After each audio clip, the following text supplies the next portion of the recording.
faut-il parler d'une vision judéo-chrétienne de l'humanité universelle, ou plutôt d'une vision judaïque, d'une part, et d'une vision chrétienne, d'autre part? Faut-il parler des deux visions différentes, voire divergentes, dans la compréhension de la nature, de la place, de la mission de l'homme sur Terre? Parler, comme c'est le cas dans le programme de ce colloque, d'un universel grec, d'un universel ayurvédique, d'un universel biblique hébraïque et d'un universel chrétien, suggère que la deuxième hypothèse est la plus juste. Il y aurait, d'une part, un universel de la tradition d'Israël, une vision de l'universalité de la Bible hébraïque qui se trouve dans la loi de Moïse, dans les prophètes et dans les sages de Jérusalem, et il y aurait d'autre part une vision universelle qui est celle du Nouveau Testament, une vision christologique, paulinienne, celle des pères de l'Église. Cette vision serait une vision singulière qui est irréductible et différente donc de celle de la pensée hébraïque. Et pourtant, nombreux sont les auteurs qui ont exploré ces deux traditions spirituelles, ces deux visions de la Bible, judaïsme et christianisme, et qui relèvent qu'au-delà des polémiques, au-delà des divergences, il y a un socle philosophique, anthropologique et éthique commun. Bref, il suggère qu'il y aurait un universel judéo-chrétien, une lecture judéo-chrétienne de l'aventure humaine qui traverse l'histoire de la pensée. Dans le sillage de cette lecture judéo-chrétienne, nous trouvons les travaux du psychanalyste français Francis Pache, qui propose sa vision dans une conférence prononcée à la Société psychanalytique de Paris en 1959 et intitulée « Freud et l'orthodoxie judéo-chrétienne ». Et Pache commence par nous dire, c'est très important dans la présentation, que les différences entre judaïsme et christianisme ne sont certes pas négligeables, mais il se dégage de leur confrontation une anthropologie commune, une conception commune de la nature de l'homme et de ses relations avec le transcendant. Quelle serait, selon Pache, cette conception commune aux Juifs de l'Antiquité, aux premiers chrétiens de la nature de l'homme? Quelle serait cette vision commune à travers les siècles dans la doctrine de l'Église et dans la doctrine de la synagogue? Voici comment Pache, à la fois psychanalyste, lucide et subtil, et d'autre part chrétien convaincu, présente ce socle commun. Il écrit: pour le judéo-chrétien, l'homme est créé par Dieu, il n'est pas engendré par Dieu. Ce qui signifie que l'homme n'est pas identique à Dieu, qu'il n'est pas homogène à lui, qu'il n'y a pas dans la nature humaine de quoi être divinisé, que les qualités humaines ne peuvent pas être portées à l'absolu, que l'être humain, il est irréductiblement subordonné, dépendant, limité, fini. L'être humain est avec Dieu dans les rapports de l'œuvre à l'artiste. C'est une œuvre des dieux, ce n'est pas l'émanation des dieux.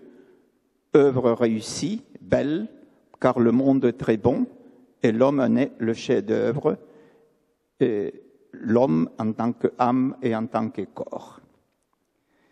Voici donc l'interprétation de Pache. au-delà des divergences théologiques, dogmatiques, rituelles, une vision commune de l'universalité se dégagerait des deux messages, message juif, message chrétien. Car l'homme dont parle ici Pache n'est pas l'hébreu ni le chrétien, mais l'homme de toute origine, de toute condition, de toute époque. L'humanité tout entière est ici marquée du sceau biblique de la Genèse.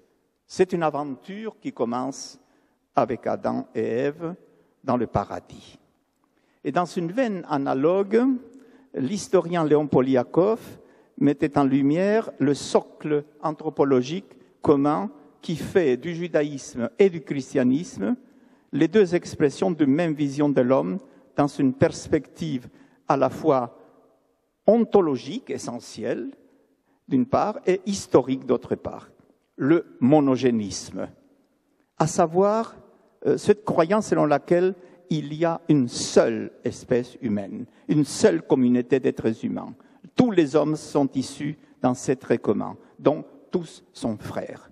Même si, comme le récit biblique le signale à maintes reprises, la fraternité humaine n'est pas harmonieuse, elle n'est pas idyllique, elle est conflictuelle et souvent déchirante, parfois meurtrière. Le premier meurtre, le meurtre primordial dans le monde biblique, n'est pas le parricide, il est le fratricide, le meurtre commis par Caïn qui tue son frère cadet Abel. Alors, que nous autorise à penser que malgré ces convergences incontestables entre ce qu'il est convenu d'appeler la religion mère et la religion fille, ces deux lectures de l'universel qui se présentent à nos yeux ne sont pas réductibles l'une à l'autre. Il y aurait une opposition entre l'universel judaïque et l'universel chrétien. On ne faut pas, pour comprendre cette problématique, comparer deux universels d'époques différentes. L'universel biblique, qui est bien antérieur à l'époque des premiers chrétiens, et l'universel christologique. Il y a plus de 5 siècles entre la formation de ces deux visions. Il faut comparer ce qu'on compare moins souvent, mais qui est ici essentiel, l'universel pharisien, l'universel de sages de la synagogue, c'est-à-dire l'universel des débuts de l'ère chrétienne, à l'universel christologique d'inspiration paulinienne. C'est cette opposition des deux universels contemporains qui, à mon avis, montre que nous avons affaire à deux conceptions très, très divergentes et de la nature humaine et des perspectives d'avenir d'une humanité pacifiée et commune au-delà des différences, au-delà des altérités. Le judaïsme pharisien des débuts de l'ère chrétienne a été souvent stigmatisé. Il est présenté comme hypocrite, légaliste, obsessionnellement ritualiste, xénophobe, gonflé de mégalomanie nationaliste.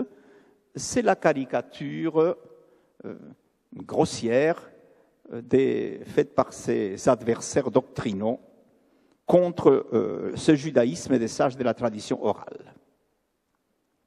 Essayons de tordre les coups à deux idées qui ont la vie dure. La première idée, c'est qu'il y aurait dans cette vision pharisienne une opposition des élus et des exclus. C'est le contraire qui apparaît à la lumière des textes rabbiniques et talmudiques. Certes, il y a un peuple élu, c'est le peuple d'Israël.